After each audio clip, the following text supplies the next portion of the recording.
दादा जो भी छूते हैं वह अंडा बन जाता है। दादा सुबह उठे ही थे कि जैसे ही उन्होंने चाय का कप उठाया, पूरा कप एक बड़े अंडे में बदल गया। दादा घबरा गए, समझ ही नहीं आया कि ये कैसे हो गया। दादा ने बेचैनी में तकिया छुआ, तकिया भी अंडा। कारपाई का पाया पकड़ लिया, वो भी अंडा। दरवाजा खोलने लगे, दरवाजा भी एक भारी सा अंडा बन गया और दादा और डर गए। डर के मारे घर से बाहर भागे। रास्ते में आम का पेड़ पकड़ा, पूरा पेड़ एक विशाल अंडे में बदल गया। गांव वाले जो पास थे चीख पड़े, ये क्या हो रहा है?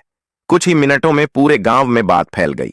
लोग दूर दूर से देखने आने लगे, भीड़ लग गई। लेकिन गांव के बड़े बुजुर्गों के माथे पर चिंता की लकीरें पड़ गईं। अगर इस बूढ़े ने गांव की चीजें छूनी शुरू कर दी तो सब कुछ अंडा बन जाएगा। दादा का अपना बेटा भी डर गया, उसने दादा को घर से निकाल दिया। पोते पोतियां खिड़की से बस देखते रह गए, पास आने की हिम्मत नहीं हुई। दादा की आंखों में आंसू आ गए। गांव वालों ने फैसला सुना दिया, दादा को गांव से बाहर निकाल दो। दादा चुपचाप अकेले निकल पड़े, उन्होंने पीछे मुड़कर भी नहीं देखा। चलते चलते शहर पहुंच गए। पूरा दिन भूखे बैठे रहे, जेब खाली और दिल भारी।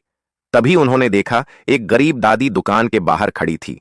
अंदर रखे अंडों को बस देख रही थी, मगर उसके पास पैसे नहीं थे। दादी की आंखों में भूख और बेबसी साफ दिख रही थी। दादा धीरे से उसके पास गए, पास पड़ा एक पत्थर छुआ और वह एक बड़ा अंडा बन गया। दादी की आंखें भर आईं।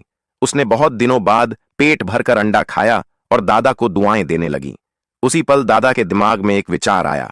अगले दिन दादा ने सड़क किनारे एक छोटी सी टेबल लगा ली, एक बोर्ड टांग दिया, दादा का मैजिक अंडा। दादा ने लकड़ी छुई, अंडा। डिब्बा उठाया, अंडा। ब्रेड छुई, वो भी सीधा अंडा। देखते देखते लोगों की भीड़ लग गई। पहले दिन सारे अंडे बिक गए, दूसरे दिन लाइन और लंबी हो गई। एक महीने बाद दादा की शहर में सबसे बड़ी अंडों की दुकान खुल गई। टीवी वाले इंटरव्यू लेने आने लगे और वही गांव वाले जिन्होंने दादा को निकाल दिया था अब मुफ्त के अंडे मांगने पहुंचे। दादा ने फिर भी सबको अंडे दिए, किसी को खाली हाथ नहीं लौटाया। लेकिन उस शाम दादा अकेले बैठे रो पड़े, क्योंकि दादा के अंडे तो लाखों में बिके थे, मगर किसी ने लाइक और सब्सक्राइब नहीं किया।